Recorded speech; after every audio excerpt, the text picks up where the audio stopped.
Spartans! What is your profession?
This is Sparta!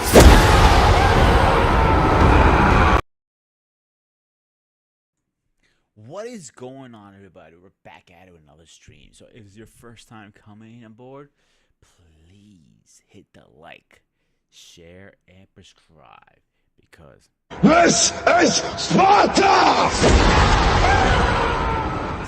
we're in the Spartan arena. So we are talking about is family everything? That is a hard question to ask. Because what is family, number one? Let's diagnose that question. Family could be a lot of things. Now, are we talking about immediate family or people that you call family? Excuse me, because that is the question. I want to unbug first. Blood does not make you family. I want to get that out of the way right now because it's not. Blood doesn't mean shit sometimes. What does make a difference is if you're there for the person when they need you the most. I'm not talking about financially. Emotionally, I'm talking about, of course. Let's say you're going through a bad breakup or something happening at work, you got fired. Financially, you might be okay, but that does not make the difference. You might need something better. So, I will say to you guys right now, family blood does not make you family. I have friends that are closer to me, CQ, King, and so on, that are more family to me than my own family. Let me tell you a story, guys. A real story that happened to me. I've been very open and honest about my mother's diagnosis of cancer. So let me even backtrack it even more to the point that my parents, I would say. So I was one day. I was working at a university at the time, and I get a phone call from my mother saying I was after work every day. She goes, "Yo, you should call your father." I go, "Okay, why?" Your father has got in an accident. Okay. Okay, he's a cab driver. Accidents happen. She goes, he was ran over by a car. I'm like, oh, this got serious. So I ended up calling him. He was in the hospital, obviously. He was fine. I ended up going to see him the next day. Yada yada. speed up the process a little bit. You know, he went to rehab and everything. He went to Greece for a little bit just to get, refresh his batteries, thinking he's going back to work. So the day he went back to work, my parents got in a little bit of fight. Nothing, no bullshit, normal. Parents were arguing. Didn't give a shit really. But I didn't realize at the time that was the biggest fight they would ever have after 40 years of marriage. They got in a fight over. Ready, this guys? I want you to sit down and brace yourself. This is how boring this is gonna be. They stopped talking over a steak. That's the boing. So me and my mom was continuing living. My mother obviously is more sicker than my father, so I had to kind of balance both together. The story gets more fucked up the way it is. Now my cousin's trying to get involved. And like, yo, send your mom to Greece, yeah, whatever. I'm not picking sides. That's their marriage. Them figure this shit out. I don't give a fuck. It's not my marriage. They're both my parents. I still love them the same. I am not dealing with that shit. So as we move forward, my mom got diagnosed with cancer. My dad went back to Greece, come back and forth. So my cousins are always arguing, like, well, you can't tell me what's wrong with her like I got.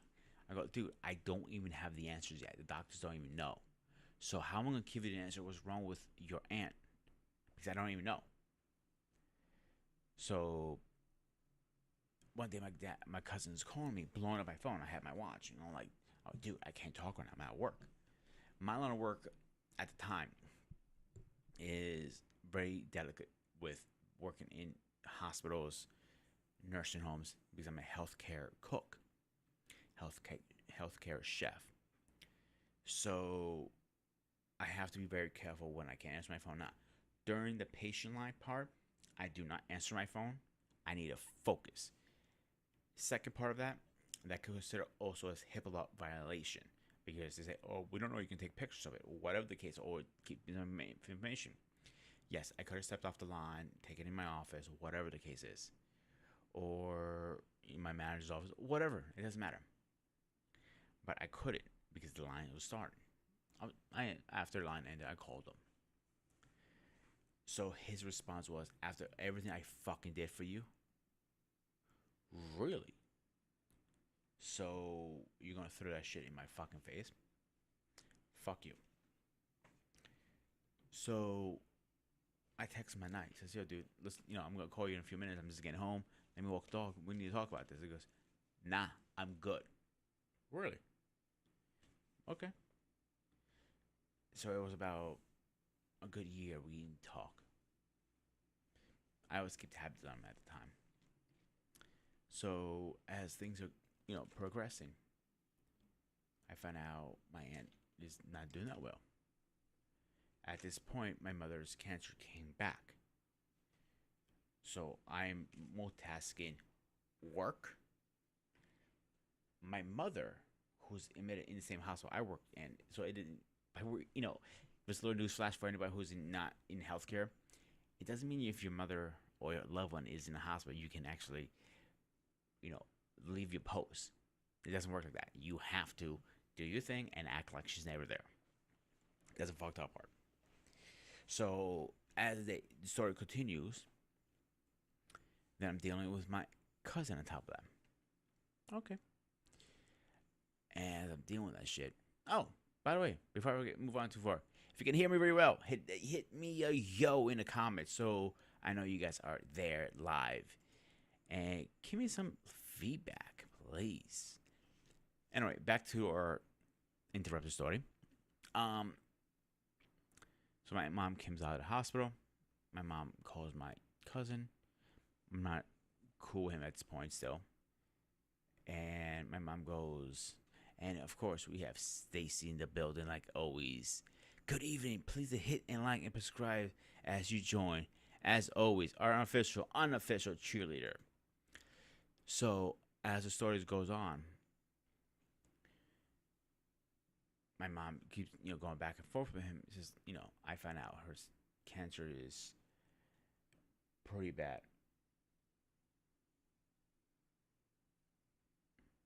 So, uh, here you're nice and loud. I hope you do because of my big mouth. So she's, if I remember correctly, like brain cancer, like the worst, like stage 4. So as I was going through the building, I know also doctors there. I end up, being in an elevator with the head of the cancer department. And I asked him a question. He goes, this is going on. Like, from what you telling me, he goes, Peter, and like, I'm doing I'm not supposed to talk about this. It's against, like practice and stuff like that, but we're cool like that. Um, and because I know who you are, my advice to you from the little information I have, do not give her chemo. My cousin did listen to me, of course. He went ahead and did chemo. Less than a week, she was dead. Yeah. So with everything going on, my mom and stuff like that, I couldn't make the funeral because I had to worry about my mother, who's still alive with us. And even after that, I tried to reach out to him. This all started because of my parents be separated. So what? That's not your marriage.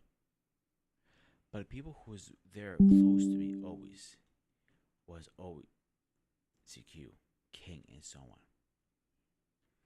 It makes you think, who is really your real family? Who is the person who's always going to be there for you? That's the part it always makes me think. Who is going to be there more than anybody? That's always makes me think. Who? So let's ask some questions here tonight. Till our guest comes on. I have a few guests possibly coming up today.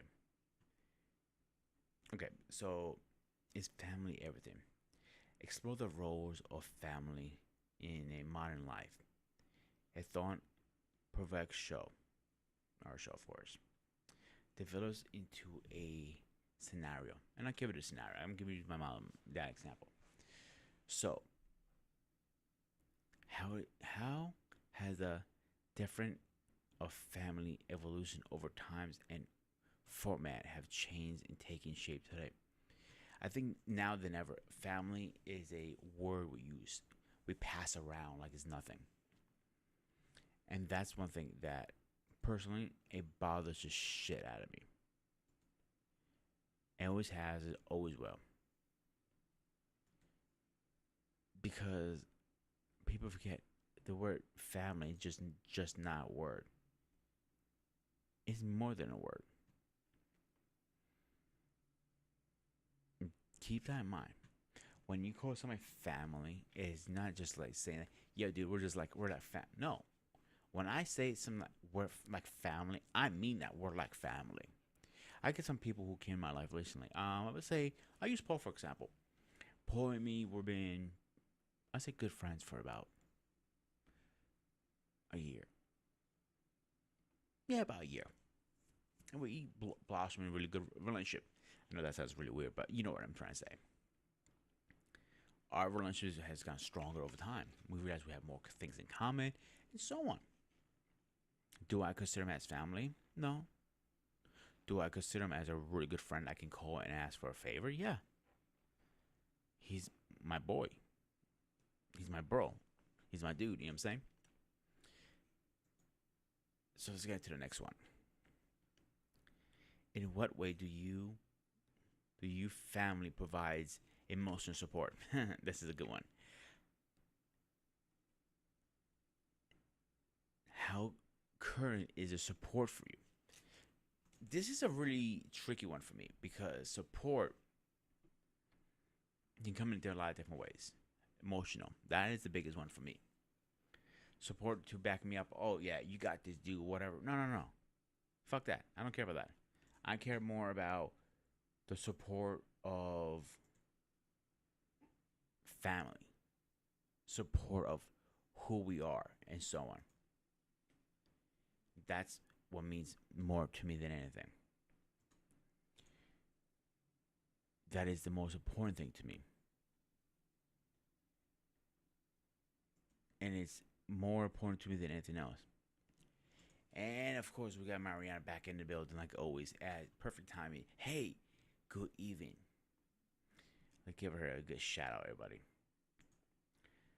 So the emotional support is more than like more people have been around there for me for emotionally, than family, than friends.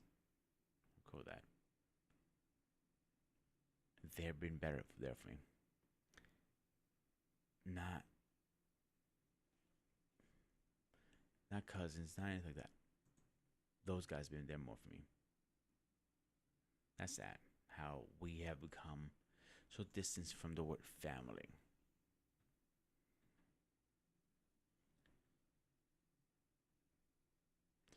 This is a good one too. How do you define in a family setting different culture views and the key symptoms of differently?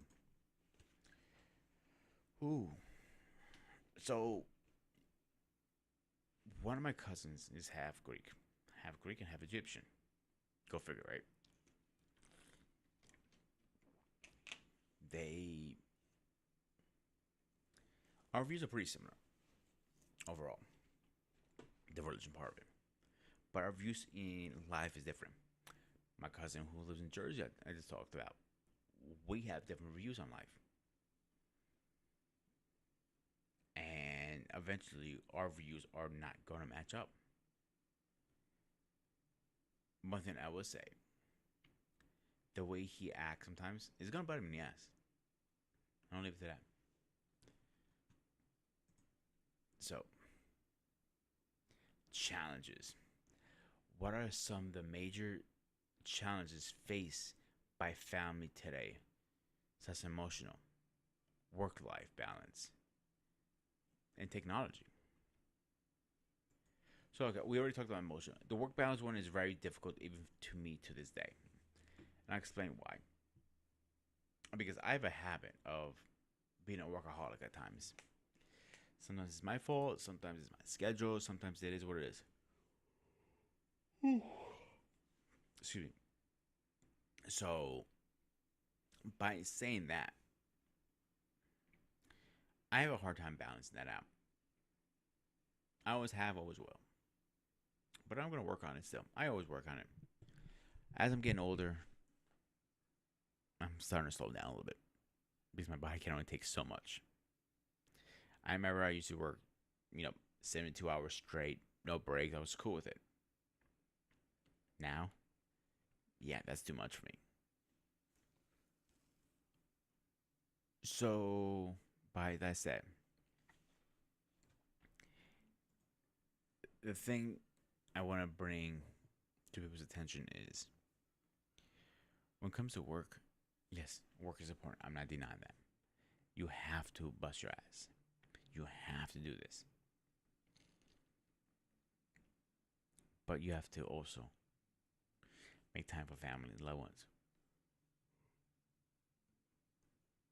Excuse me. It's been a long fucking day, by the way. I've been up since 3 a.m. That's how many hours I worked today.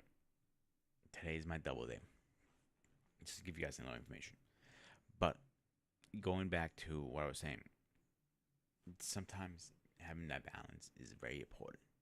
And we forget about it. We always forget about it. We're so busy about let's pay our bills, do this and do that.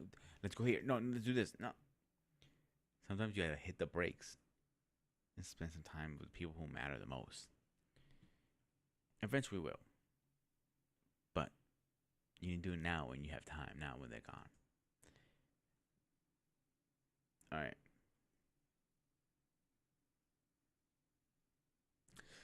How to I'm trying to word this a little different than how I wrote it down. Influence. How does family influence your decision making and the role that brings you to a final decision? That has a lot to do with it because it doesn't matter where you are, how you are, any of that. You might be okay. You know what? Before I move on, guys, I want to drop the link. Whoever wants to join us, please feel free to join us.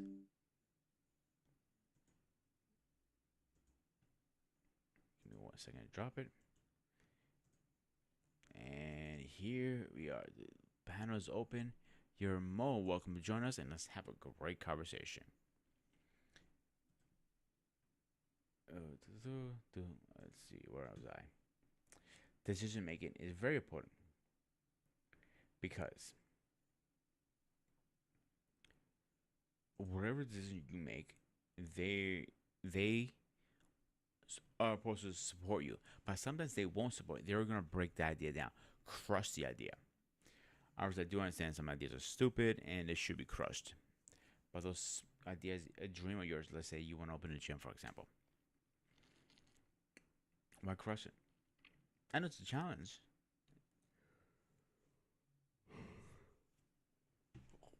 All right, I promise I'm gonna be the last one. I hope. It might be challenging and risky, but if that's your dream, why stop it? Why block it? Do it. Just go for it. And that's what matters.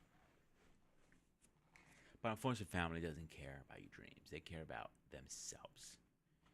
But the friends who's going to support you in your dream are the more important people, the better people. And that's what matters at the end of the day. All right, let's get to the next one. Who? Communication versus family. This is the hardest one, I opinion, because communication is never there. I don't care who you are. Communication is the worst part about any part of anybody's family,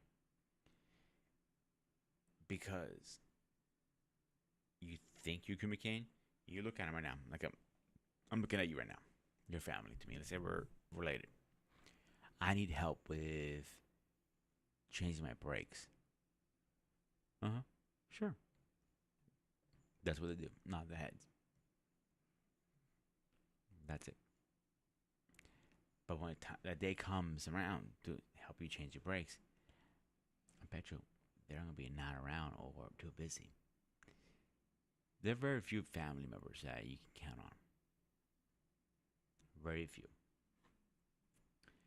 And their struggles. The communication is always something that I will say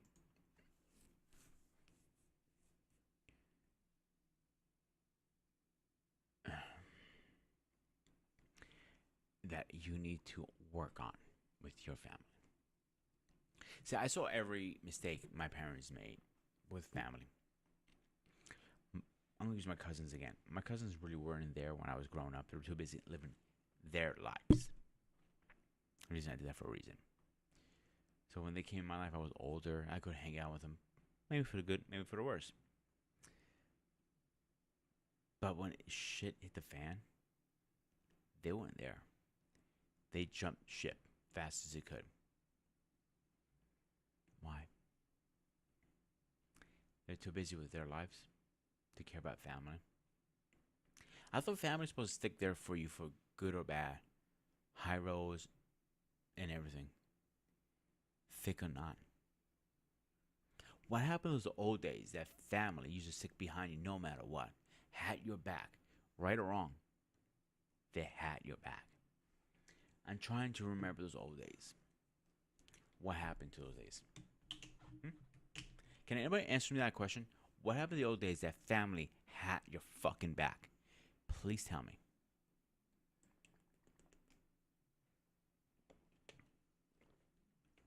Because that's something I'm curious about. Where the fuck happened to the old school family that people had your fucking back? I don't remember that anymore. I don't remember when people used to just have your back just because they wanted to, because they cared. That's one thing I always wonder. What happened those old days that family actually cared and had your back and always had your back? I know I'm repeating myself, but I'm really curious. We got one person in the comments, Stacy. I think once the guilt of the family dies. True. The family concept is it same. So that's a big thing. When somebody in a family passes away, I think that's where the real colors show. Let's say you have a family member that had made money. Let's say money. A great example. So when they're, time to go, they're gonna, in the will they have to separate maybe 10% each person. Could be 10K each person. It's bad. That's not a bad paycheck there. So the question is, when that time comes, are you guys gonna argue? Of course, yes. I bet you $100. You guys are going to go after each other's throats, saying, "I deserve a bigger cut, this and that." And it's not gonna be the time to go like, "Well, Pete, we can work on it." No, I don't believe in that. I believe that's bullshit. The time will come. Everybody's gonna have loss in the family. The real family will stick together, and usually a lot of it doesn't. Once that person dies, they start drifting away, and starting to forget who you are. All right, let's see where we're at. Oh, impact of technology. This is actually a very good one. There's a reason I put this here.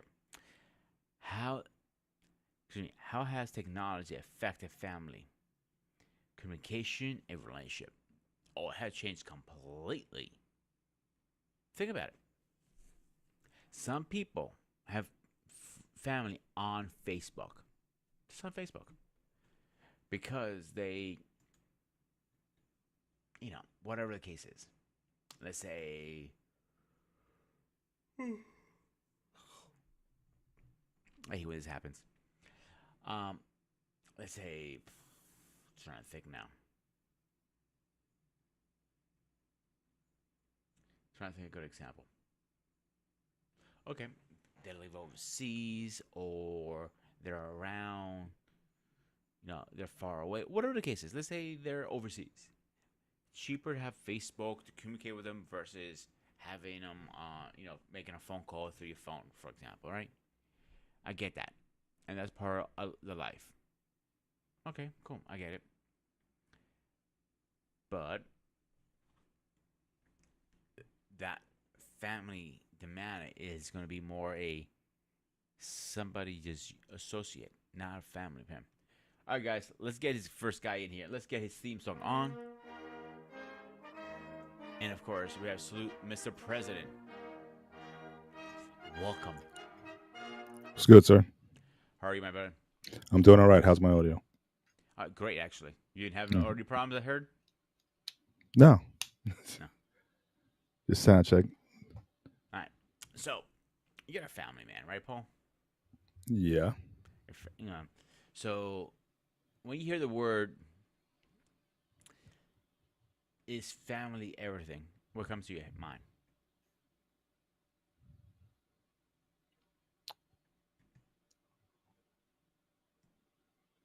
It really depends on what your values are. Okay. If family is something that you value, if you'll put priority on it. If some people, they don't want to get married, they don't want to have children. In fact, I know a lot of people today. A lot of young people is like, they don't want to have children. Uh, they'll have dogs or pets or whatever. Mm-hmm. Children, that's another issue. So really, it's all about what you value. That's really what the answer to that question is. I can't say that family is everything, because even for the ones who say that, it definitely comes with its trials. So I'm just taking that off because it seemed like it was slowing me down a little bit with the background. It's family's been difficult from the beginning. I mean, go back to the Bible. You got Cain and Abel, right? The two brothers who didn't get along. So, I mean, the whole idea of whatever the family loyalty and whatnot, this has always been going on for a while.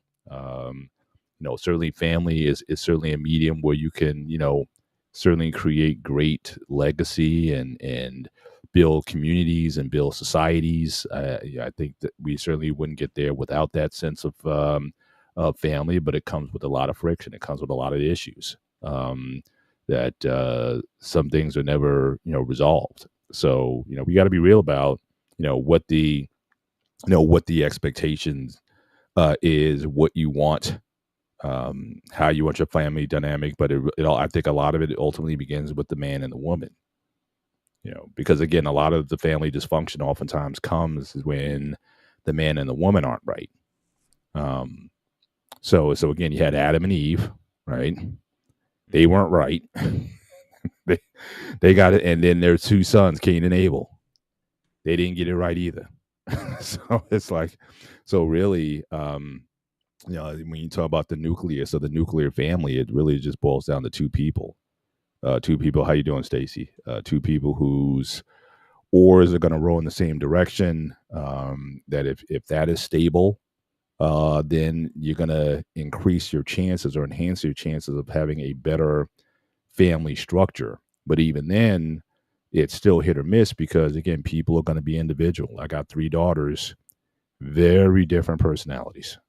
Even though we try to maintain the most consistent, low drama home in the world, but there's still even drama with them because, again, they're individuals, they're personalities. I have one of them who's like a very stoic type of person. I have one who's extremely emotional, who certainly lives in her emotions, and one who's a bit immature, who's prone to anger issues. That just came with the package. Now, how do you manage those 3 personalities? Doesn't come without issue, doesn't come without friction, doesn't come with some things you got to manage. So my wife and I, we try to manage that as best as we can, even though they're adults now. My youngest just turned 21, and still, with her immaturity, she can still act like a teenager. And so that's something that we have to manage, individually. My middle one, certainly she has certain emotional needs that, we have to work hard on either trying to give her or just be honest with her. It's like, look, we're not those hyper emotional people. She's the one who needs a hug all the time. We're not the biggest huggers or whatever. My wife and I were pretty, common sense kind of, left brain type of people. We don't necessarily, get on in our emotions all the time. In fact, we just had a big kind of argument / blow up last week where she was asking for, saying, "Oh, you guys don't love me," kind of deal. She was kind of putting that out there. But because, again, what she's really saying is, you don't love me the way I need to love. Yes, you provide, and yes, you do all those things and all of that. But she's, a lot of times she needs a bit more on the emotional side. But my wife and I were of the mind that you need to grow up too. I mean, you need to, because the world is not going to treat you better than we do. And if you think we're hard, the world is just right out there, just waiting to prey on your emotional energy and eat you up.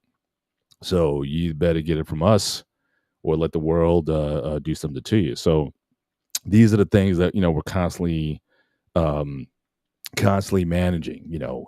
Trying to work on their mindset, what decisions that they make, or give them a thought process. I was just talking to my daughter tonight. She's in Vegas for college business conventions. She's having a great time out there, and she was just talking about, interviewing with, companies and things like that or whatever. And she just had a thought process that I had to kind of course correct on, at least try to. And it kind of got into like a back and forth situation. And I just kind of put a pause on it and say, look, just take what I'm saying and just chew on it. All right. Because I didn't want to, the energy was starting to rise a little bit, and I had to kind of level set it a little bit. And I just basically just kind of gave her the real on the reality of the situation that she was in. She was thinking one way that I didn't think was correct. And I kind of gave her the real on what more than likely is going to be the outcome, and telling her that she needs to think in certain ways. Or she needs to, check her thinking and how she approaches the issue. So, those are things that were, constant, even as young adults.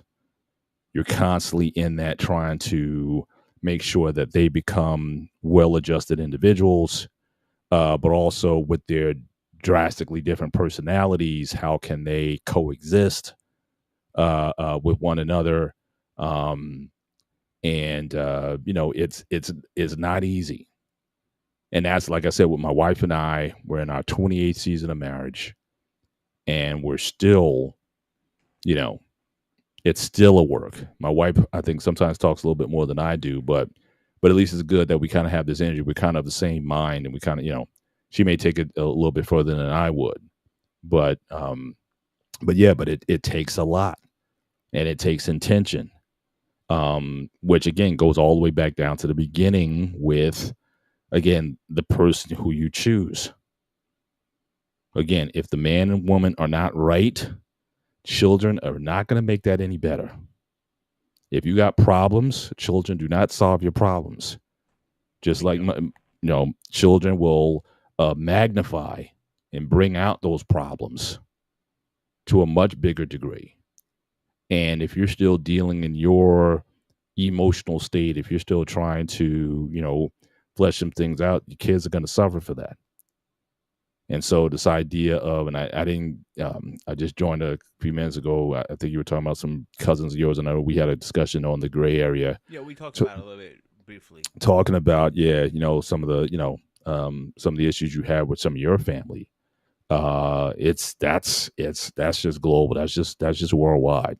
It's great when you have siblings. Yeah. Right now, in the 20, whatever century we're in, I get mixed up all the time. Mm-hmm. In 2024, the word family gets passed around like it's candy, and I have a few people in my circle that I call family because they go closer to me, and they're always have my back more than my own family does. That's not unusual though, and that's not 2024. You don't think so? The Proverbs talk about a friend will stick closer to you than a brother. Again, go to the Bible again. When you had King David and Saul. Saul had a son named Jonathan, right? Saul wanted to kill David, but David and Jonathan were tight to the point where Jonathan went and protected Saul, even going against the wishes of his father. So again, it's not new that you can have contentions within families. I mean, look at Jacob and his 12 sons. They sold their youngest brother Joseph into slavery. That whole thing with the Technicolor Dreamcoat and whatnot, sold him to Egypt and whatnot, and down the road or whatever, he became second in command in Egypt and brought the family back and everything and whatnot. So, I mean, if you just read the Old Testament, it's full of family drama. All of it. It's just a very dysfunctional family. How would you enjoy growing up in a family where you have 12 kids by two mothers, and actually 2 moms and 2 concubines? So again, 12 kids by 4 mothers in one household trying to coexist. Sounds a pretty fucked up situation in my opinion. Yeah. And I think a lot of people, when it comes to certainly to the Bible in general, I'm not trying to turn this into a religious discussion, but it's the whole idea, I think, of the Old Testament is not a series of do's and don'ts and laws and things like that. You get a chance to see some real people with all their foibles, with all their selfishness, with all their, just look at Jesus's family tree. Just go through it from the 42 generations, the first 14 and the second 14, and where the scriptures actually talk about those people. Look at the drama that they come from. Jesus had prostitutes, murderers, all kinds of, uncomfortable situations that were in his family. In order to get to come into this world, you think everyone thinks, oh, Jesus is so nice and everything, so he had the perfect family. No, he didn't. So again, it's just constant. I mean, Abraham and Sarah, right? God said that you're gonna have a child in your old age. Sarah was like, I don't think so. She was, hey, I tell you what, why don't you sleep with my handmaiden Hagar and you have a child with her? And that was Ishmael. But that was the plan God had. So no, you're gonna have a child in your old age.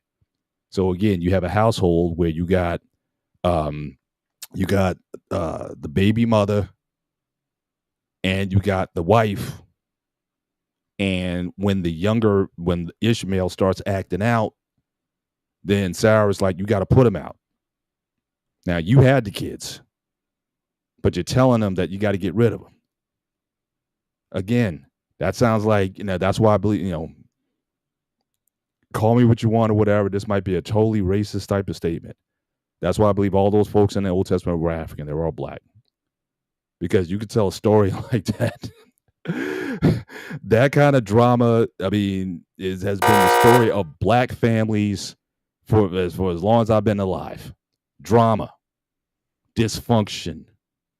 Now, you can say it happens in Greek families and Asian families and all that kind of stuff. I'm saying when I read it, I'm like, oh, that's that could be on Real Housewives. That could be on Love and Hip Hop. That could be on anything. But that's drama. So family has always been about drama. You are a blessed person if you come from a well-adjusted family where the siblings get along. I know my niece and nephew on my wife's side, her oldest sister and her two children, brother and sister, they're thick as thieves, best friends, besties, and whatnot. That is a blessing when you can have that kind of relationship with your siblings and with the family and the family unit being the way it is. Mm-hmm. That's a blessing. More times than not, you're not going to have that. We talked about the parental care and how a lot of times, especially when you have a lot of kids in the family, it's still going to boil down to a couple people. Rule of 80-20. So you got 6 kids in the family. Who's taking care of mama? Probably one person, maybe 2 people. Barely. It's like, hey, you got to beg a guy, hey, I need to go and do something. Can you watch mom or dad while I go and do that? And they hemming and hawing. It's a fight sometimes. Or if they say no, it's a scream match. Yeah. I mean, it's just, and then, look at the friction when the parents die, the fights that happen at the will reading, the will and testament reading, and who gets what or whatnot. And if everybody doesn't get the equal share, even though you didn't, do anything in support of your parents, if you didn't get your equal share of the cut, then you got a problem. So just getting back to your base question, is family everything? Not necessarily, because family can bring a lot of issues. Would you rather be, again, I understand you were a single child, and I get that, and certainly having the siblings or whatnot, but would you rather be in your situation or have a bunch of siblings that you're constantly in conflict with? You're taking care of your mom in her time. You get no help from them, or the only help they try to give you is a bunch of criticism that what you're doing wrong, or you're not doing the right things, or whatever. Or the siblings that always try to hit up your mom, who doesn't have a lot of money already, but always when they get in trouble, they're coming to mom to get money. And you're like, what you coming here for? Don't be asking mom for money. You know she doesn't have a lot of money, and it's like, oh, keep out of it, Peter. So would you rather be in the situation that you are now, or would you rather be in that situation where you have selfish and entitled siblings that you're having to ward off just to be able to take care of your mom and make sure she's in a decent position? Again, it's not, be careful what you wish for, because not everyone has it like that. Now, again, if you got the great family and whatnot, terrific. But I think certainly, it's if that is something that you want, you have to be intentional from the beginning, and you have to have certainly a structure in place. And again, even with all that being said, all you're doing is you're enhancing your chances of having a good and decent family, but there's no guarantees, because everyone's an individual. Sometimes, your kids might be demonic, quite frankly, just like the demon seed. You know what I mean? You just, I've seen great parents have awful kids, and I've seen some of the worst people come from the worst conditions. I said this, I think in my Father's Day post on Facebook. I said some of the best fathers I know didn't have one, or some of the best fathers I had a bad one, but they just made a decision that they were going to break the cycle. and say, I'm going to be better to my kids. If I have kids, I'm going to be much better to them. I'm going to be there for them where my dad wasn't, either because he was locked up, or he was an alcoholic or something, or he wasn't available, or he just didn't pour into me. I'm going to pour everything into my kids. So for a lot of dads I know, it's because they didn't have a dad or a good dad that they decided that they want to become a good dad. So I don't necessarily buy this argument that says, oh, well, how can I be a good father if I never saw one? No, there's plenty out there. There's people, if you're looking, if that is something that you want, you can certainly seek people who have what you need. I didn't certainly come from, in fact, on the other show, I was just watching on the BMU network, people were talking about, not having good role models or whatnot to be, marriage or whatnot. It's like, look, I didn't have good role models, but I wanted to be married.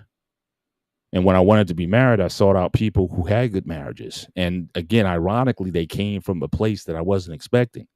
I got a good insight into the Asian Indian community. And they taught me more about marriage than certainly anybody I was coming from. They changed my whole paradigm. And then I got more, on the scriptural side, on the Christian side, in terms of what a husband's supposed to be, what a wife's supposed to be, and whatnot. But it's just something that we wanted.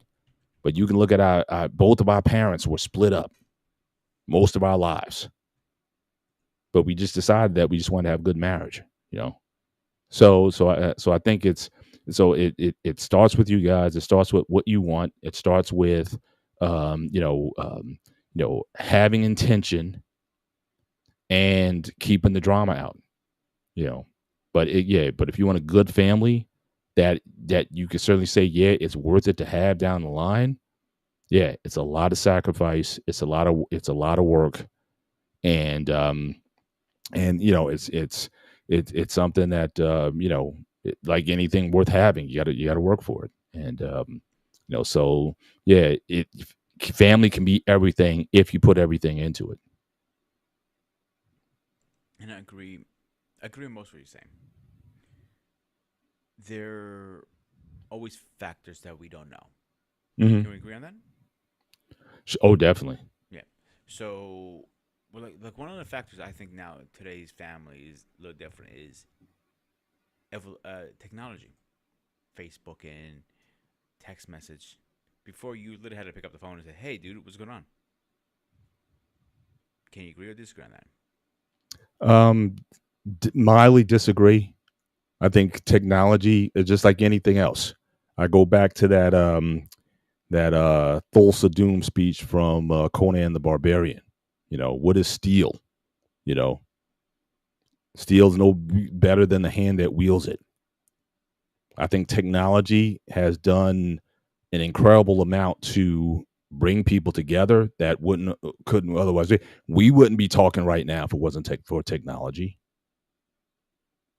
So you want to talk about families and whatnot? I mean, I just talked to my daughter in Vegas, who's been giving us pictures and whatnot from Vegas, being at the convention, having a good time, showing us stuff that that she's been doing. I'm on the way home. We're talking as I'm driving home. That's technology. Because again, back when I grew up, the phone was in the kitchen on the wall, and I had to pick up the phone. I had to dial with my fingers, and I couldn't do that. We couldn't have that kind of conversation on my drive home if it wasn't for technology. Mm-hmm. So again, it's all about the person and the individual who has the technology. If you use it certainly for the right reasons, it could be one of the biggest bridge builders to keep people close, especially when they're away from you. Technology is real cool because, again, every once in a while, especially my wife is more guilty than I am. If she ever gets to a point, she's still a mom at the end of the day. If she ever wants to know where the kids are, all our kids are still in the on the iPhone with the Find My Friend thing. My kids are still on it. So if she ever worries about where the kids are or whatever, she could just kind of, go to that Find My app, and she can find people, or or say, are they en route or not? Are they safe? Are they okay or whatever? So yeah. So I would much rather have the technology now than back in the day where I had coloring books and those Instamatic, the things, the camera viewer that you put here, you put the slide in, and you hit the button, and it advance the picture and I remember whatnot. it was cold. So I would much rather have give me today's tech over any other time. But again, you just have to be judicious, and you have to be intentional, and you have to still give yourself time to be physically active. I think one thing, people say, okay, well, when video games came out, then, people stopped playing outside and stopped, getting out of shape and getting fat and all that. I can agree with that to a part. But again, you're not going to be outside all the time. But I think too much of anything can be abused to an extent. So again, technology used wisely can do a lot of good and benefit in the world. In particular, keeping families tight, keeping them together. We have a group family chat that we always sharing information in. I have 3 different chats. I have the chat with my siblings. In fact, I just gave her a report on my mom. Again, I told you about her foot being partially amputated, but I just got the report today that the wounds are finally closing up. That's good. And so she's, doing very well. Shared that with the fam and whatnot. Hey, it's a great way because, again, my brother, he doesn't really like to talk much. So it's like I don't like to, bother him, but, he'll follow the chat. When I go see my mom in the hospital, we'll put that FaceTime on. And any sibling that wants to come on and say, hey, Mom, how you doing or whatever, because, again, I got 2 sisters out in Vegas. So when they can't be here, I said, look, I'm going to the nursing home. I can use that technology to bring them in so they can see Mom, hear her talk or whatever. She can see them, and sister starts breaking down and crying because she can see Mom and Mom's doing well. Yeah, that's technology. Yeah, I'll take that. I will absolutely take it, leverage it, use it to what it was meant to be. But I don't use it for nonsense. I don't use it to spread lies. I don't use it to spread gossip. I don't use it to just for mindless reasons. So again, it's about the person who's using the tech. Are you using it for benevolent means or for malevolent ones or for things that are not going to be productive in your life down the line? Those are things you always have to be, at the end of the day, it still starts with you. I do feel like technology does bring us a lot closer in a lot of ways. Mm-hmm. That I'm not going to disagree. Look at me. I talk to a lot of people in Greece. Obviously, it's not family, most of them, but if I didn't have the Facebook factor, imagine how expensive my goddamn phone bill is going to be. Oh, go back 20 years ago. I remember when I was dating my wife. This is before you had MCI and AT&T long distance. You called after 11 on weekends. You had, you had the weekend plan and the after 11 p.m. But my phone bill back in the 90s was like $300 a month from talking to my wife, my girlfriend / wife for 5 hours a night. When you had to call somebody overseas, you used to get a phone card. Yeah. And I don't know if anybody remembers that. If you do remember that, just give me a shout out on that. But you get $20 and lasts you good, I don't know, a couple of hours easily. Yeah. But now you have, you got Google Hangout, you got this, you unlimited. Yeah, you can place these calls for free. You can use WhatsApp. You can, all types of tools that were there. But I remember 99 cents a minute, long distance call, 1-800-COLLECT, and all those different services that you have to have. Even the phones themselves were bigger than your head. The phone was this big that you had to carry around. So yeah. So I'm maybe it's because I'm a bit of a tech head. Maybe I'm more certainly pro tech than not. Like I said, I don't negate that it doesn't have its concerns, and certainly AI. I admit AI certainly frightens me a little bit, quite frankly, in terms of where that's going. So again, are we creating the Frankenstein monster with that? That is something I will monitor. But as far as the ability to use it to enhance your family's interaction, I think it's a great tool. Now, look, if everyone's at the dinner table in their phones and not talking, yeah, that can be a problem. You know what I'm saying? when you're trying to have that convo or whatever. So yeah, maybe you may need to set up some free no phone time or whatever, just so we can talk. But I've never, anytime I want to talk to my kids or whatever, sometimes we'll just have these impromptu family discussions where everyone's in the room, we just chat and whatever. No one's worrying about their phone at that point. It's just not, because again, a lot of it depends on, again, the connection. Yeah, you calling Europe with the phone card, absolutely. So yeah, it's and then if you had to travel, I mean, you had to buy. So you had your cell phone plan, but if you could travel up, you had to get like an international plan on top of your base U.S. plan. So it was way more expensive. But people don't forget, if you had a overseas plan, you had money. And said that people thought that they didn't really think that, because you were this big boulder, because that's what it showed other people, because that shit was expensive. I remember family members of mine who had it, and it says, "Dude, don't use the phone. This is only for emergency or business reasons." Then what you have it for, like business reasons, because that's how expensive it was to receive a phone call with the national plan, and all the, like, it was like 10 cents a minute or some crazy shit like that. I went, yeah, now you get unlimited for $10. How far are we gotten from that? Yeah. But my point It's is a trying to different get day. into technology. As much as I agree with you, it got us closer, because I am a tech person like yourself. But at the same time, it has pushed us, not all family members, but some family, further away. I again, I would still put the onus on the strength of the family. I agree, of course. It's to me, like I said, it's like money, right? They say money doesn't corrupt. Money basically exposes. You know what I mean? If your family is weak, then I think the technology can certainly help to augment that wedge. If your family's tight, then again, it can be enhanced. So again, it still gets back to the individuals. I will never blame an immaterial object for my success nor my failure. So that's why I don't blame money. I don't blame technology. If it's gonna work, it's gonna be because human beings of goodwill want it to work.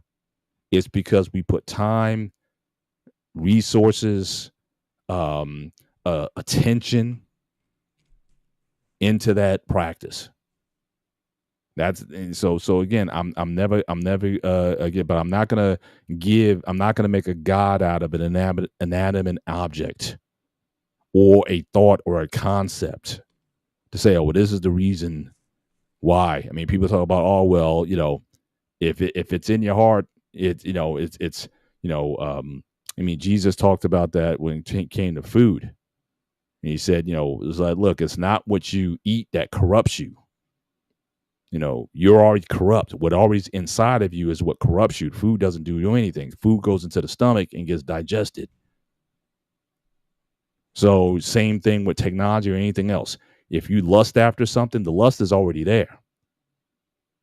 So people talk about, corn, and they say, okay, well, that's what's corrupting it because it's so available. What? No, it's like you wanted it anyway. And if it wasn't that, it was the girly magazines back in the day. I see my day, we had magazines. We didn't have all the websites and stuff.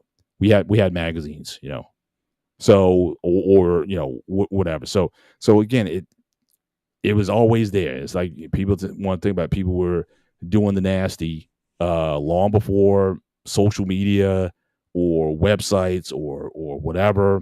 People been doing dirty for a long time. But you want to say, well, that's the reason. No, it's always been inside you. You are ultimately the reason and the cause for whatever it is. That's just the only thing that stuff's doing. Maybe it makes it easier. It makes it more accessible, but you still got it.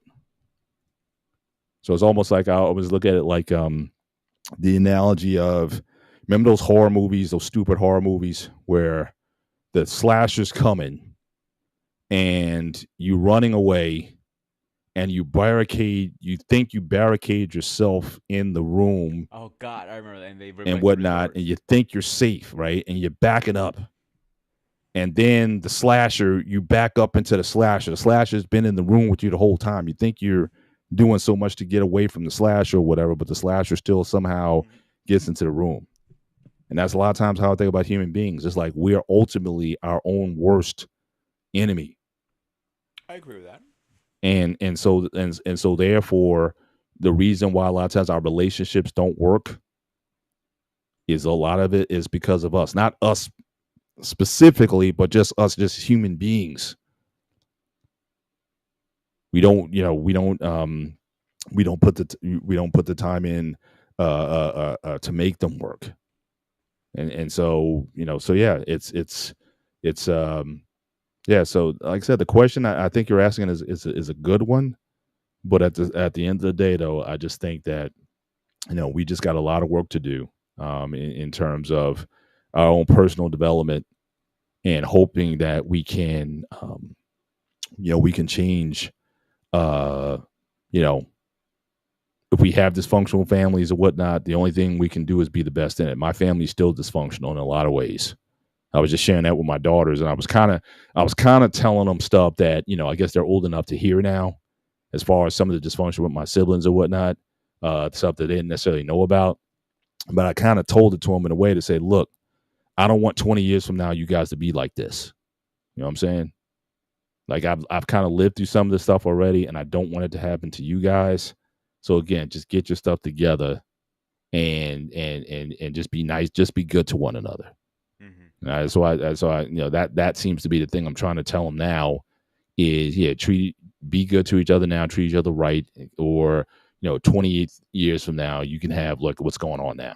So but all I can do, and this is a promise that I actually made to my siblings at my dad's funeral, and I said this to them.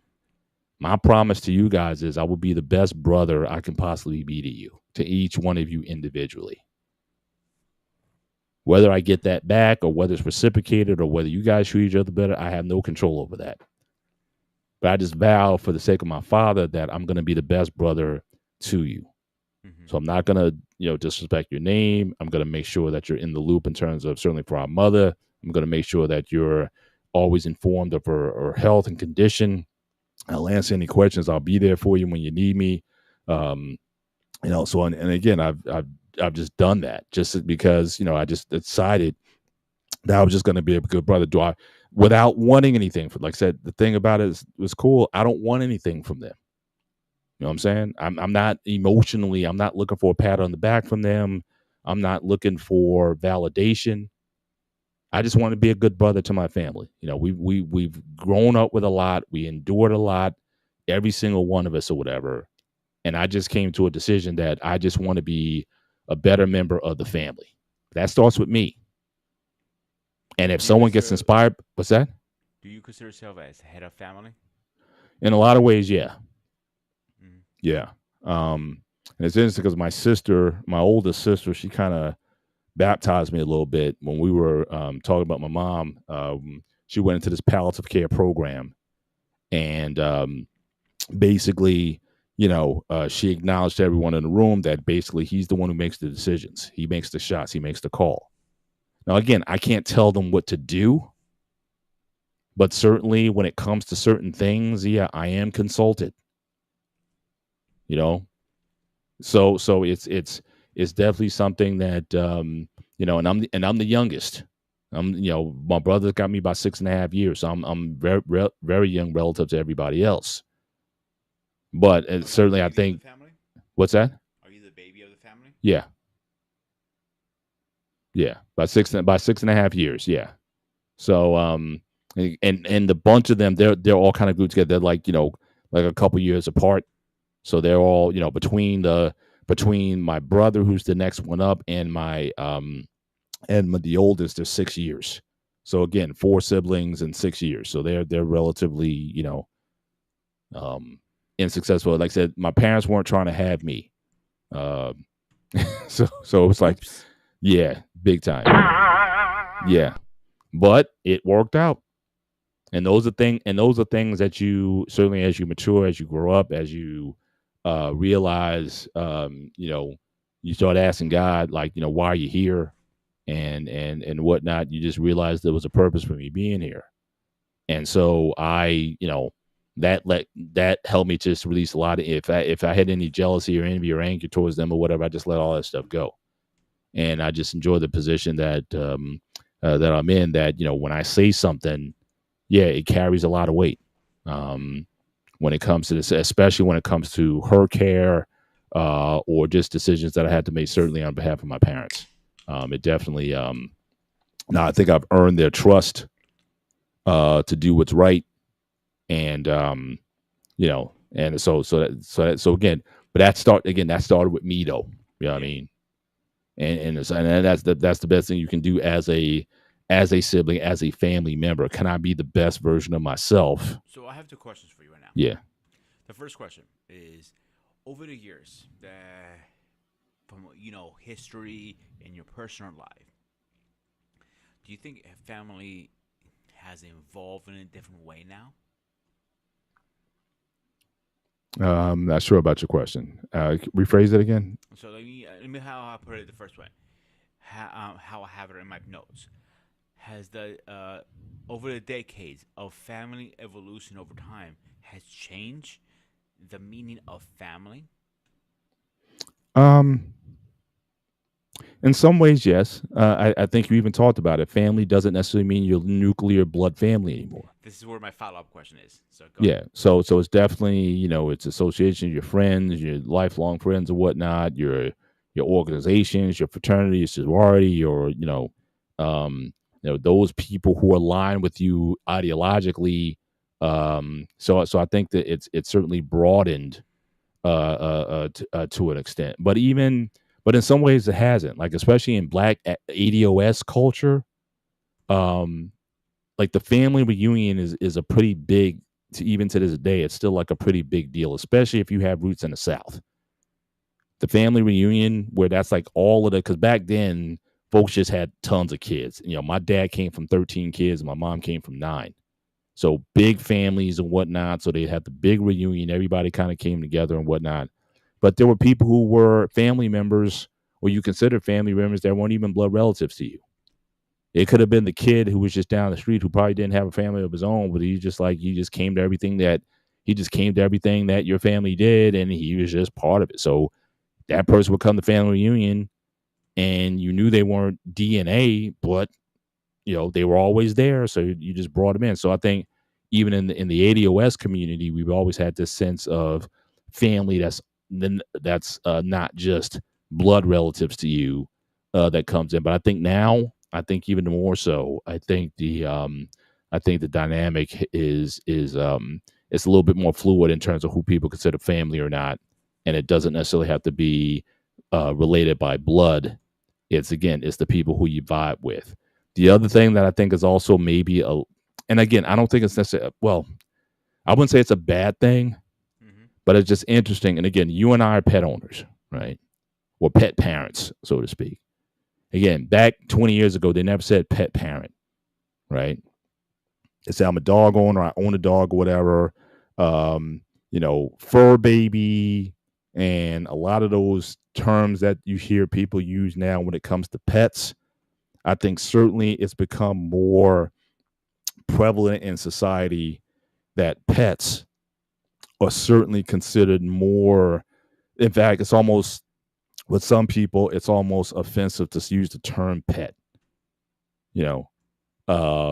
Pets, I think, are much more accepted, and even psychologically, science has actually shown this. Like they've measured like the endorphins that in a human being and in a dog, and the sense that you get from a pet, it's very tied to like that of having a child, like a 2-year-old.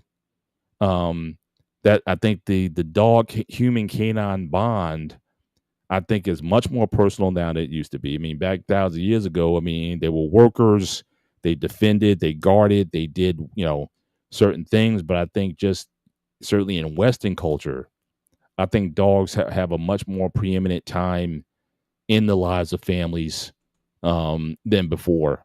Back in the day, you might have dogs on a farm. You expected a dog to die, you got another one. But I've seen people literally go into counseling over the loss of a pet. So I think people certainly put a lot of emotional time and effort into caring for their pets, just as much as they do a child or a relationship or human relationship. And I think the effects are pretty similar when it comes to that relationship. And I've seen people, divorces, a big deal in a divorce is who gets the dog. I mean, that's like you talk about going to child court, child custody, getting custody of the dog. Who gets custody of the dogs? So I think that dynamic has certainly changed in the last maybe 20, 30 years or so, where the family pet is family. I mean, back in, we take Christmas pictures every year, and the dog is in every picture. I don't know if that was the case 50 years ago.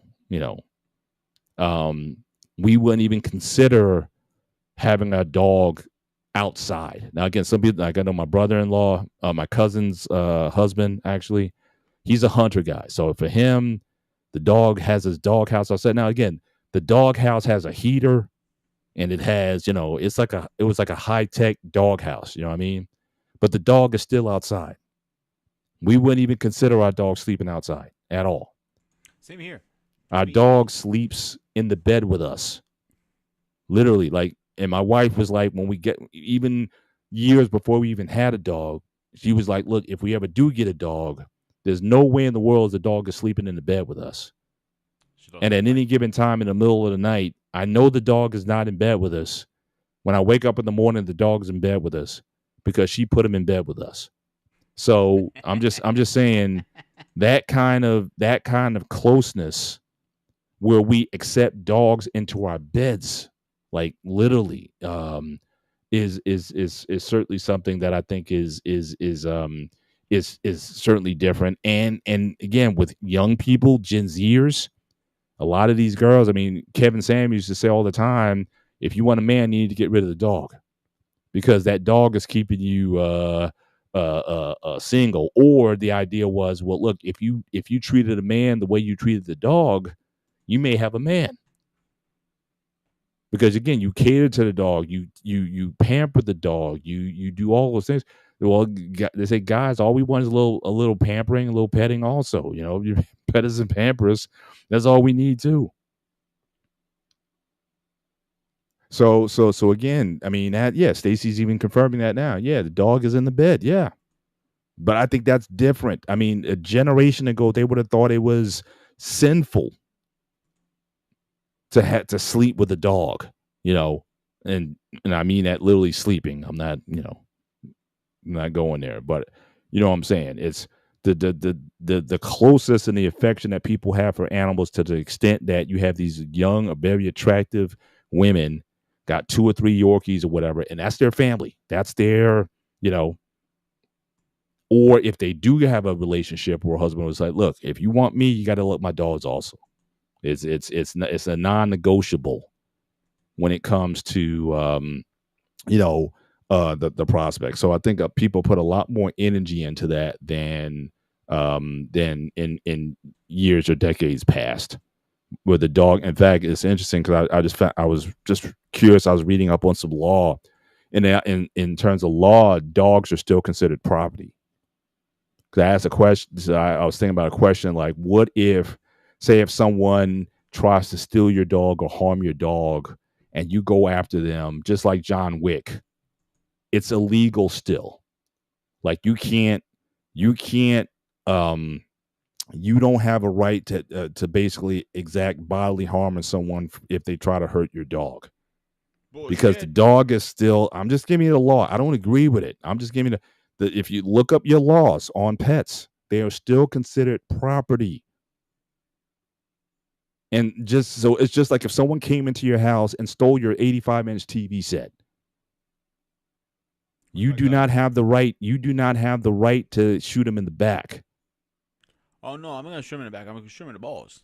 I'm just saying. Well, you don't have a right to do that either. I'm just saying. Now, if they're in that, if they're in their house, you have a right to defend your home. But I'm just saying. Let's say So you in you state come of home, Pennsylvania, they're walking out with your TV set. You can say, "Hey, stop! Put my TV down," or whatever. They run. You do not have the right to assault them because it's property. We're the same with a dog. If someone tries to steal your dog, which people will do, especially if they're one of them high end kind of dog breeding. I mean, that's a lot of money in that.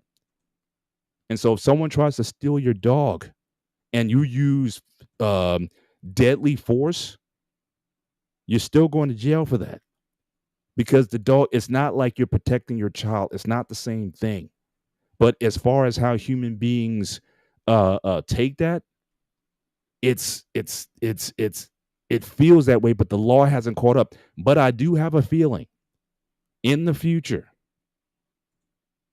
that law may change and that dogs may be considered family in the eyes of the law. They're not yet, but I have a feeling just the way people are loving on dogs now, and the time and the attention and the vet bills and the all the stuff that's there, people are going to want to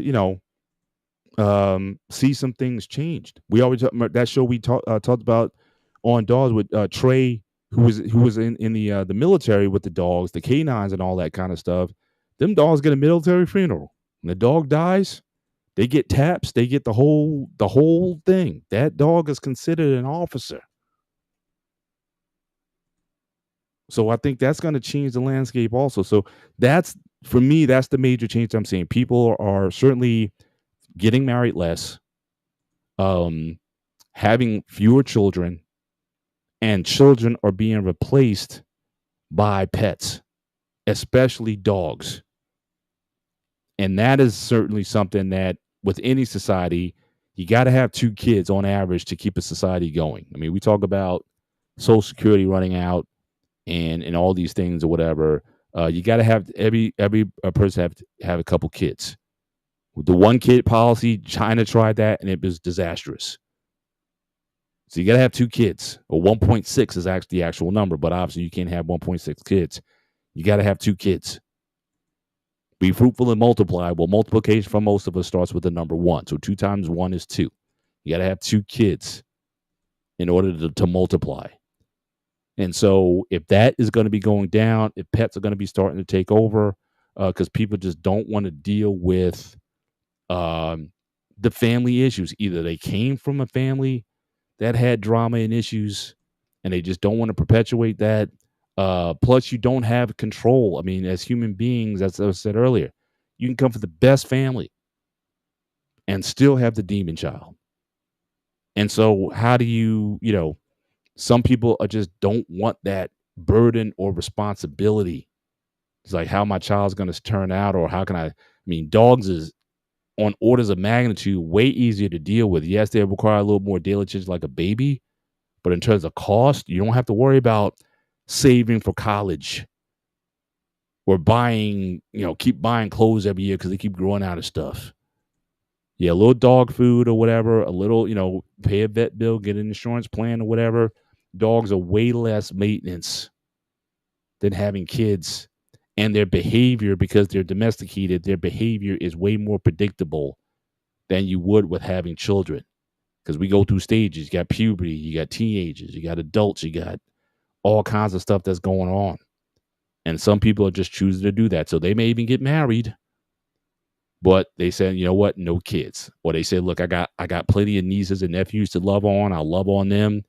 We'll get a couple dogs, 2 or 3 dogs and a cat, and that's going to be our family. And they're perfectly happy with that. So I think that's, for me, that's the main dynamic I'm seeing. Fewer marriages, fewer kids, more pets. that's also a scary thing because if we're not having enough kids, what's going to happen to our population? Yeah. Well, I think that's what's driving. Why do you think all these efforts that they're doing? Like, I think the Republican Party, they turned down a deal for IVF treatments. So they Initially, they said they were still pro IVF. Now they're against IVF. Why do you think the Roe v. Wade decision was done? Why do you think they're trying to ban contraceptives right now? All this stuff is because these people understand and realize that people are having fewer children. And in particular, again, not to get overly political here, fewer Caucasian children. The country is also browning with more black and brown people. And so there's a certain segment of the population that thinks that they're basically being phased out. And so they want people having more kids. So yeah, we can't have deletions. We can't have even birth control is coming on the table now that people want to get rid of. They basically want to go back to like the Handmaid's Tale or whatever and just have women barefoot and pregnant having a bunch of kids. That's ultimately what a lot of these conservatives, a lot of these people want, because that's their fear that, what's going to happen to the population if we don't die out, we're just going to brown out. And for certain segments of the population, that scares them to death, and they don't want that. I definitely understand that. That's a strange topic to talk about if you think about it. Mm-hmm. I don't personally agree with it. Yeah, my personal opinion. Mm-hmm. I don't think you agree with it either. It sounds like. Well, obviously, I don't. Now, look, I don't like any. I don't like. Certainly, I don't like. I'm not in favor of. I think having a deletion. I think it's just something. And I'm just trying to support the program. I don't want to say anything that's gets flagged. But I'm just saying. But I don't support it. But I think there's circumstances when it may be necessary. And I think it's just bad when you have to have one overall. So I don't like it. I would hate if my girls ever had to make that decision or not. An exception to the law should be if something happened, let's say somebody did an X, Y, Z on you forcibly. If it makes sense. Yeah, but they don't want that either. That's what I'm saying. Bullshit. Like, yeah, but that's what I'm saying. But what's driving that? Now they can say it's their religious belief or whatever, but I think it's more about self-preservation. So the fact that you can't even empathize with somebody. In fact, there was someone in Texas. There's a woman in Texas had to go out of the state to get one because literally the baby had a condition. She was pregnant with a condition. There's a 1 in 5,000 chance that the baby would survive more than a day. Wow. And in Texas, she couldn't get the procedure, had to go out of state to get it. So they're not even considering legit medical reasons for it. They just want to however it comes out. So again, there's just certain things I don't rock with in terms of taking it to those extremes. But some people are just trying to force it, and I don't think you can force that. But I do think you can help. I think there's economic incentives because I think economics does have is a factor, at least in the minds of Americans, in terms of your ability to have family. I think marriage and family should be incentivized. I would like the idea of a tax cut, like have a marriage credit, have a marriage credit, have it restore we used to have a child tax credit, restore the child tax credit, give people incentive to say, actually, if you have, let's say, how many kids, it will, and this can backfire so fucking hard too. Mm-hmm.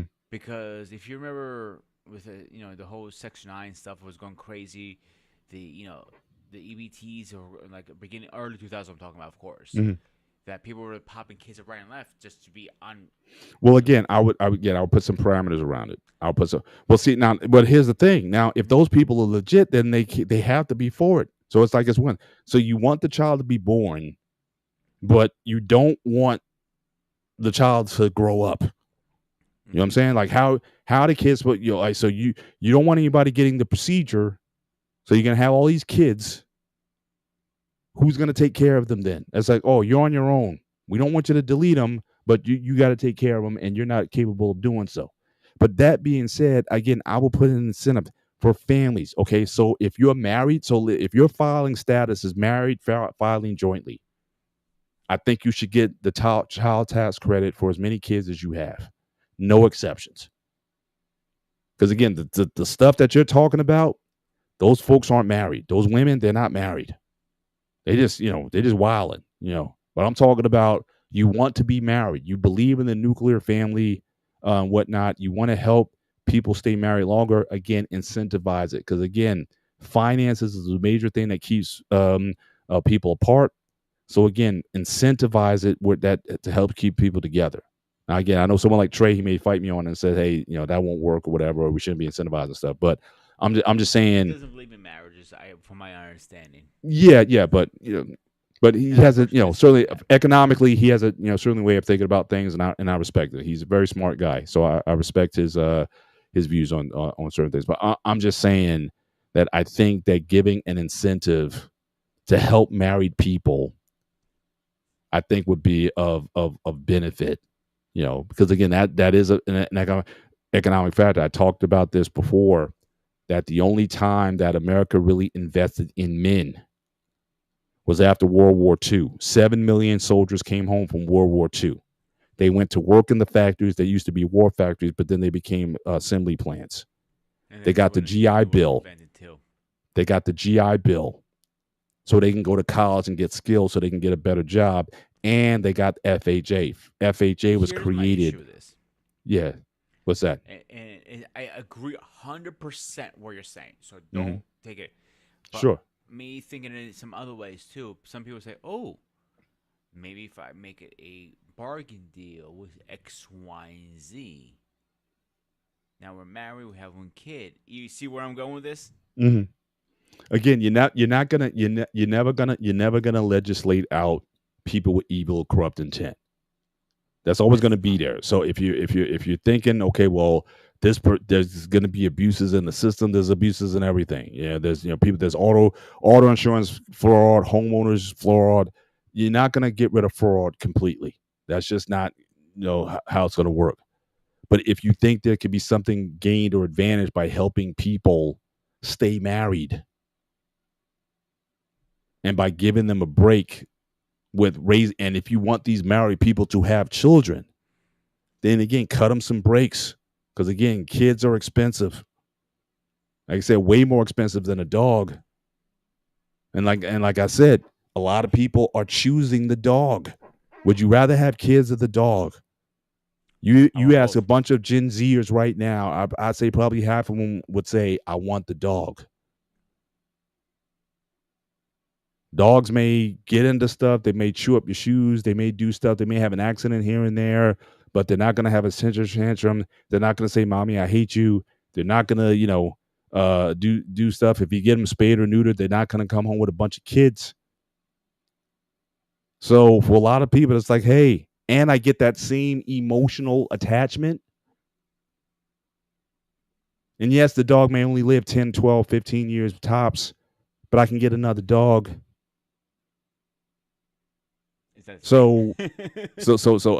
I'm just saying this young people, that's the thing. I mean, go anywhere, especially up northern Jersey, that nice plush area near the shore, near Manhattan, those Sohos and whatnot. You got couples, married couples, a lot of times, no kids, but they got them two dogs. Yeah, I know somebody who actually is married, has no kids, and they're happy with one dog.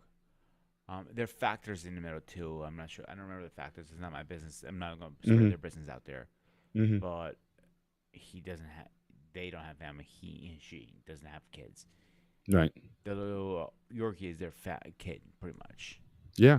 And it's kind of sad that we got to that point. We're picking a dog over a kid. I love my dog. Don't get me wrong. I love dogs. Yeah, you know this. Oh And yeah. whoever's Totally. been following me a while, I know Alexander's my homeboy. And man, he's been on this stream a couple times either. If you guys know what I'm talking about. Mm-hmm. Let me ask you this question, Paul. Let's change gears for a second here. We've been knowing each other for what, a year now? You say? Probably. Yeah, about All right. that. I would say. Do you think we became pretty good friends in a year? I think so. Yeah, I think probably one of my closest friends. I won't say like my brother yet. We're getting Mm-hmm. there. We're still building our relationship. Let's be honest. Sure. So the way you structure. I'm trying to get in your head for a second here. Do you have people that are not blood that you call family? Yeah. Okay. How long did it take you to build that relationship? It's been lifelong. It's been one guy. Yeah, it's all of them are like over 30 years. Mm-hmm. So they go back to high school. They go back to college. And again, I was just on with the guys early in the week. We just got into an impromptu conversation, and we just get on again. Technology again. Because we're all off doing our own thing, raising families, doing our own thing, different parts of the state or whatever. But we get on that 4-way call, and we're all connected, and we're all going at it. So these guys would never come on a show or anything like that. They're definitely they live a little bit off the grid. But No, I didn't again, mean that anything like that. So, no, I got you. I'm just saying it just in general. But that's how we stay close. So again, we all got iPhones, so we can do the FaceTime, or we can do the get everybody on the online at the same time. So it's great. I mean, yeah. So I feel some people you call family or friends. Mhm. It depends on the situation. Every situation is a little different, I want to say. Like I use my buddy CQ. I know him for about 15 plus years. We clicked from day one. We were like attached to the hip, inseparable, and we just clicked. My buddy George in Greece, I know him as a kid. I'm like to the point like kind of ripped his hair off a little bit by accident, just a little bit. But but we were kids, we're fighting. You know how kids are when they fight. You know what I'm saying? Mm-hmm. But he's my homeboy. You know what I'm saying? Yeah. Dimitri, I know him for about 15 years too. Again, we just clicked immediately. When we first met, we were always hanging out every single day. And we don't talk that often, but when I pick up the phone and call him, it's like we did not leave a beat. King is a little bit exception to that rule because when we met through our friend CQ, and we just click. I consider him one of my closest friends, my family member friend. You know what I'm saying? Mm-hmm. But it really depends on the situation. I don't say he's always like, lifelong either. What do you think? I'm sorry. Repeat that last point again. Sometimes I don't think he's gonna be like 30 years lifelong. No, I don't necessarily think so. I mean, I think I just think you just like you said, you meet people who you click with or whatever, and you just have a vibe. I'm just saying for the people, for me, it's just been that. It's like I'm one of those guys. I guess people would consider me fairly loyal. So again, if I ride with you, so if I say if I ride with you, I ride with you, and unless you give me a reason to change, then I just rock with you. Like I like consistency, I like stability, and so yeah. Unless you give me a reason, yeah, I'm typically typically there. So yeah, What I can say about you, Paul, as a very good friend of mine, yes, you're loyal. You always have it. I know you're gonna have my back no matter what. Now, if it's right or wrong, that's a whole different story for a different conversation. But I know you're gonna cover my ass no matter what. That's who we are. And as much as we talk, half time it's on the streams, but we talk a lot. I think definitely on our streams. Mm-hmm. I think I'll probably be honest with you, except being jealous of my beard. I think you're one of the great guys. You know what I'm saying? Appreciate it. Thank you. Just don't be jealous of my beard. That's all I'm gonna say. I can teach you how to grow one. Come on my side. I have no desire. I have no desire for it. If I can do electrolysis to get rid of the facial hair that I have, so I wouldn't have to shave anymore. I like being I'm like one of those Deltons from Star Trek. That's my desire. I want to be a Delton when I grow up. That's what I want to be. So, but yeah, I mean so what goes into I guess a friendship. I guess again connection, trust, loyalty, respect. That's probably respect. Let's talk about that for 1 second here. Yeah, respect. What is respect to you, Paul? I think it first starts out with value. You value someone. Like for me, respect starts with the idea that you've been created in the image of God.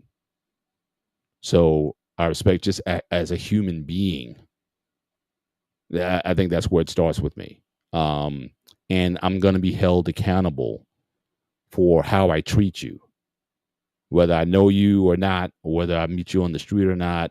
What I say to you, I just believe that I'm just going to be held accountable to that, because it's like, guys, like, look, you mess with my creation. So again, I think respect starts with respecting what God has created, respecting His planet. You know what I mean? Respecting the animals. And I'm not saying you got to be a vegan, but again, healthy respect for the creation itself. And obviously, human beings are going to be near the top of the food chain there. So it's respect is about recognizing there's a status that you have as a human being, and what that God holds me accountable to certain standards. That's what the Ten Commandments is about. That's what's, love your neighbor as you love yourself. That's what that is about. That has nothing to do with you earning anything. Okay, people say, "Oh, you got to earn my respect," or whatever. But again, that has not, for me. Certainly, I think respect can be built and it can be lost, but I think there's a floor. And so it starts there with, again, respect you as a man, respect you as a son, respect you as again, just as a human being. It starts there. Respecting your boundaries, respecting your time. I think that's a big one. Uh, so I think all those things go into what respect means for me. Again, how I taught you. That doesn't mean I don't tell you the truth when you need to hear it. But it's to me, it's tone. It's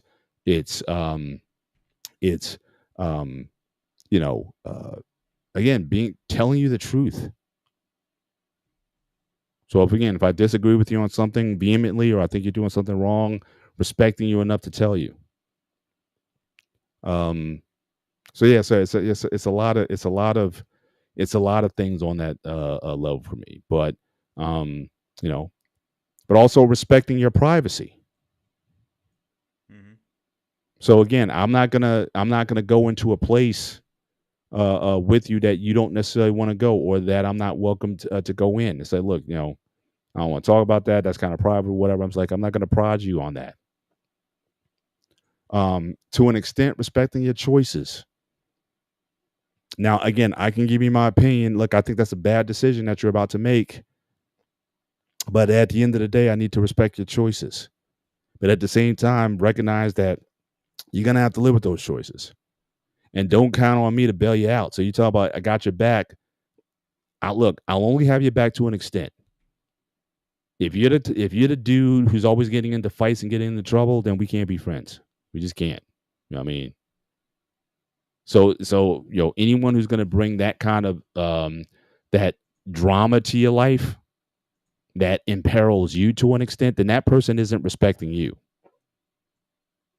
So you gotta be mindful of that. So even with the God, yeah, man, because guys, you talk about that, especially when you're a teenager. Yeah, man, gotta have my back no matter what. But nah, you going into acting a fool, man. Nah, man, you're gonna That's the be. problem when people talk shit. I like when you say, "I'm gonna have you back, man. I got you." And like when you kind of like, what? Where the fuck did you go, you fuckers? And It they're depends, out. but it depends on what you. Yeah, but it depends on what you got into. Now, again, if you putting your foot in your mouth, if you're out there causing fights, causing trouble, if you talk about some illegality, yo, man, come on, man, we can get this thing, man. We can take this. It's like, nah, man, I'm not rolling with you on stuff. You know what I mean? So you're not gonna drag me down into the gutter with you. You know what I'm saying? So I think but that's a respect that's paid to me both ways. Why would I put my friends in needless peril? Why would I ask you to do something that is illegal? Why would I ask you to do something that is not in your best interest? Here, man, take this. Take this drug or whatever. Why would I do that? People do So stupid shit all the time, bro. You know that. what's that? People do stupid shit all the time. Well, yeah, but again, having your back doesn't mean you have a license to do stupid things that imperil possibly all of us and the people that we're connected to. So again, like I said, I respect you as a son.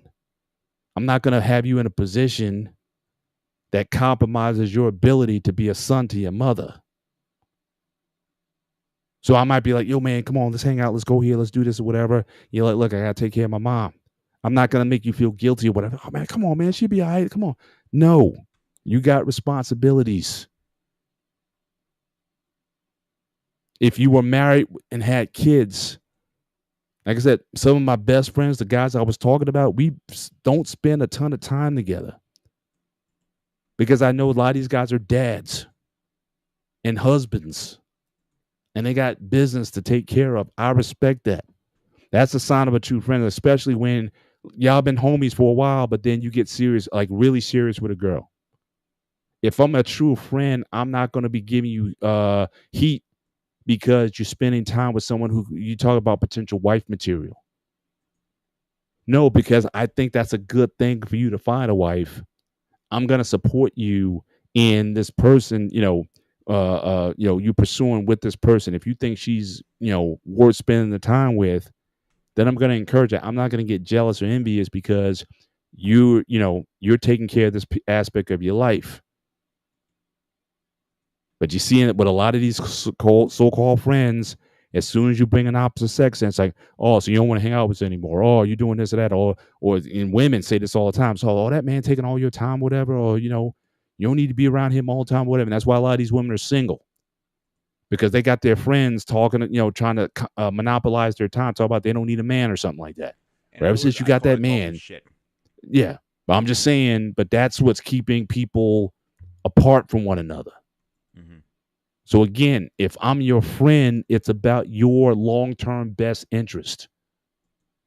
So if I know that family is important to you, marriage is important to you, why would I be giving you crap because you're dating someone who could potentially be your wife? No, I want that for you. And yeah, when you get married, yeah, I don't expect that's we're going to be hanging out every weekend. No, dude, you need to be with your wife. Now, you're not coming over here. We're not talking playing Madden football every night or whatever, or Call of Duty. Nah, man, you need to be with your wife. Mm-hmm. Hey, yeah, I said, if I take my wife out, but hey, man, the game's on. Nah, man, you need to be with your wife. See, it's funny you say that because CQ, I use him for a great example.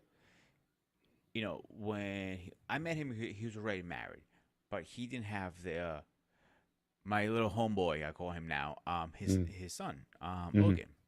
And, if he's still watching, he likes me more than you, CQ, so let's get that out of the way. Mm-hmm. But anyway, always joking aside. But we had, when he was, we were hanging out all the time. He also lived in the same state, and we did, it was only like 20 minutes away we lived. So when he moved away, he didn't have no kids or whatever. So now that he's a father, I realize one thing. He still has time, but is very minimum time he has. Am I making sense what I'm saying? Yeah. But we always make sure at least once a year that we always hook up together and, have a good time, have some laughs, play some cards, video games, whatever. Once a year, we'll make that happen. Mm-hmm. And that's a true friend, in my opinion. Mm-hmm. Doesn't matter how big life is. He's going to make the 1 year. How often do you and your friends get together? Or you group? Maybe a couple times a year. Can we say like 3 times a year? For argument's sakes? Maybe less. Maybe twice a year, I would say. Okay, say twice a year. Okay. But now, like I said, as far as getting together, I would say probably twice a year. Yeah. Getting twice together meaning like, but you guys don't make that. You're going to make it work. Like twice a year. Like, okay, I'm going to see you guys this summer, and I'll see you guys sometime in December. I'm using 2 dates, for example. Mm. But you guys know that happens every year, so you're going to make it work somehow. You see where I'm going with this? Again, somewhat. But again, I know friends who don't see each other every couple of years. But again, and again, going back to the technology question, that's what keeps them close. Mm-hmm. But it's like, but now if something goes down, oh, they're there in less than 24 hours. I know guys, you know, I mean, tight. I mean, halfway around the world, sort of thing. Guys in a military station somewhere. Some have with a friend in Jersey or whatever. They're like, boom, less than 24 hours, they're home. They don't see each other at least, every couple years when the guy, few years when the guy comes back, maybe comes from a short stay or whatever, comes back, they pick up where they left off. But again, as friends, I recognize, look, you're in the military, dude. You're protecting the country. I get that. We can't hang out. But we still boys though. And because we still boys, I still have your back. I still have your best. Anything you need taken care of locally home, I got you. Or if it's something where you get on the phone and say, hey, man, I need you, man. My wife is in an accident or something like that or whatever. I'll be there in less than 24 hours. Now, I'll use this for example. You, specifically, you. I'll use you because I know you would do this for me. Like, Thursday is my double day. I go in 3 a.m. I don't get down 7 a.m. So I usually have a problem with walking to Alex because 3 a.m. is too early for him. You know what I'm saying? Mm-hmm. Well, fuck. It's too fucking early for me. Like, if I looked at you, like, I'm using this as an example. Please don't take it the wrong way. Like, hey, Paul, on Thursday, can you help me out with Alex? Can you walk him? I know you do it on a heartbeat. Or am I wrong? So to drive an hour. If we live closer, of course I'm talking about. If you're like 20 minutes away from my house. 20 minutes, absolutely, yeah.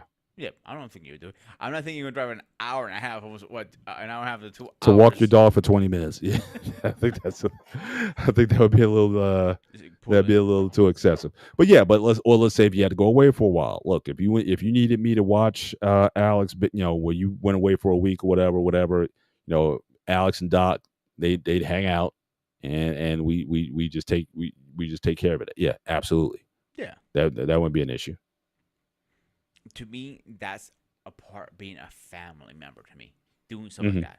And it's small stuff. You're talking about the care of your pet. Like I said, I mean the way pets are treated these days. Again, pets are family members. So it's like I wouldn't trust my family member. Just like that'd be like saying, hey man, can you watch my daughter? For a week while my wife and I go on away or whatever. Again, only certain people are going to get that privilege. Only certain are going to get that privilege. Exactly. So again, I think it. So yeah, when you talk about on that level, yeah, they better be close. My friends or whatever, if they've left kids, they have to go somewhere overnight or whatever. Hey, can I drop the kids off, or can you pick up my kids from school? Yeah, I mean those are that goes without saying. No, that makes 100% sense to me because that's how it's supposed to be. Again, that's me thinking like that. But how some people don't think like that. That's the thing. You know what I'm saying? Mm. And that's the tricky part of it to me. But on a side note, I would never put Alex in his crate dog you live over weekend. What are it called? You know what I'm talking about? Oh, you talking about those pet hotels or whatever? Yeah, they put the dog in a crate. I heard some horror stories on that. But, yeah, said the time we went away where we had to leave Doc, we actually went through Rover. So they got they have an app, and basically it's just like find a babysitter. You actually find families who would take care of your dog. So you go there, you meet them. They have credentials. They talk about what they is the dog allowed on the furniture? Is the dog allowed in the bed? Is the dog certain privileges or whatnot? And they said the one we found, the dog could go anywhere. So again, she would send us pictures. They're hanging out, laying on the couch together. Again, no big deal. So again, you would treat it as seriously as that. So yeah, so definitely when it comes to your pets and whatnot, yeah, you absolutely have to have a you definitely would have to have a strong sense of who this person is and a trust and confidence if you want that to work. See that part makes me nervous. Like putting some strangers, my dog, in the hands. Even Like 1 minute he's there, next minute like you're not getting your dog back. You know what I'm saying? Oh, jeez. My mind goes to crazy shit like that because like it probably has happened, dude. Think about it. Or am I wrong? I'm not saying it doesn't happen, but I just, again, I would hope that, God would give me the wisdom and insight to see that, hey, there's something wrong with that guy or whatever, or, to think such a, to think of such a heinous thing. Not If you saying ever people can't be realize I'm duped. very overprotective of my mother and Alex, my dog. Yeah. Imagine if I had kids, how overprotective I'm gonna be. Yeah.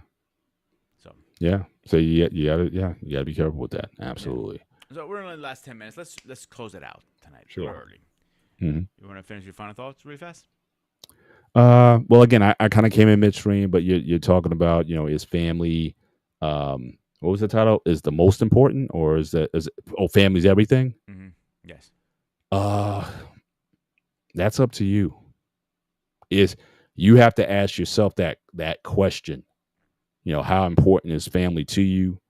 I certainly think we're living in a time where the definition of family is changing.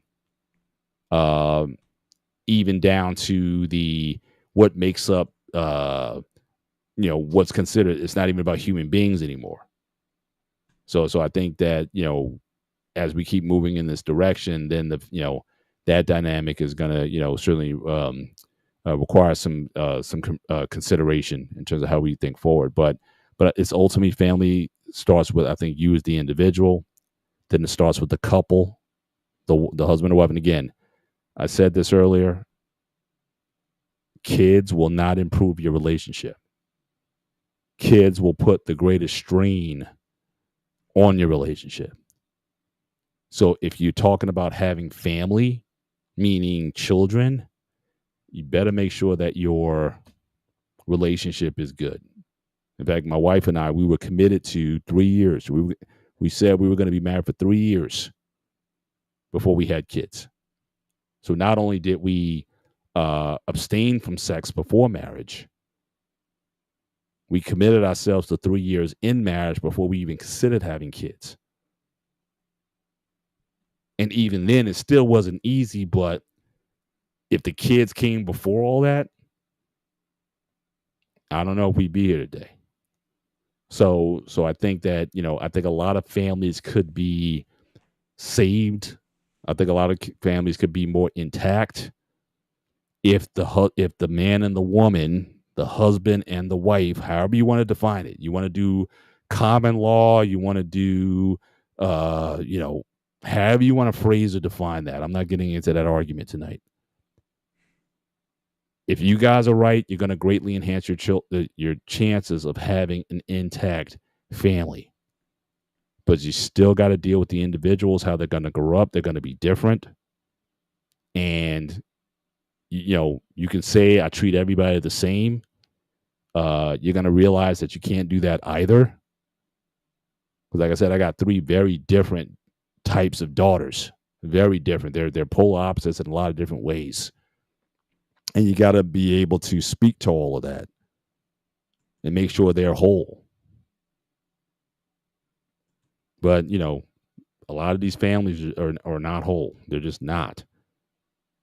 And so for a lot of people, you might be better off, unless you're absolutely wanting and ready to put that kind of commitment in, then yeah, maybe 2 dogs might be the best shot you're going to have as a family unit. Because, like I said, it's not going to enhance. It's going to put the greatest strain on your relationship is having children. So be mindful of what you're asking for. But I think that's all I have to, to really say on that. But, family's hard, and it can change at any time. That's the thing. I mean, not going to give too much away, but even in my family, a lot of dysfunction happened in adulthood. So again, just like any relationship, it has to be worked on, and you have to be intentional every year, at every turn. You got to be, you got to want that, thing to happen. So I think that's all I got. Thanks, Paul. So, my thoughts really fast. If you're starting a family with somebody, make sure you put the time in and effort. Think about it. Don't rush into somebody. I know somebody who literally got engaged less than a year, married, and have their first kid under 2 years. Now they're divorced.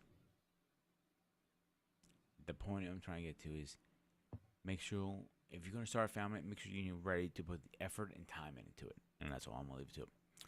Before we go, let's do a schedule update because I just, today, last couple days I've been, getting everything back to online, and, getting back my ducks in a row because I've been slacking lately. This Saturday, Mandarin's coming on, and Paul is going to be hosting. We're going to be talking the difference of martial art fighting styles. And then next week, and you gave me the idea for the show actually, because we've been talking about it. Are you ready for AI? I think that's a conversation we all need to have because it's literally in our fingertips right now. Mm. How serious is this? Are we ready for it? Then Sunday, I believe we're doing what? Toys this week, Paul? Well, I know we bumped up. Yeah, we bumped off the toy conversation. I think for the last couple of weeks, talking about parenting and whatnot. So yeah, so maybe something light like toys. Toys, dude. We got major emo. The last couple shows there. So yeah, maybe we need to lighten the tone a little bit and talk about toys. That might be a better. That's how you gotta put it lightly.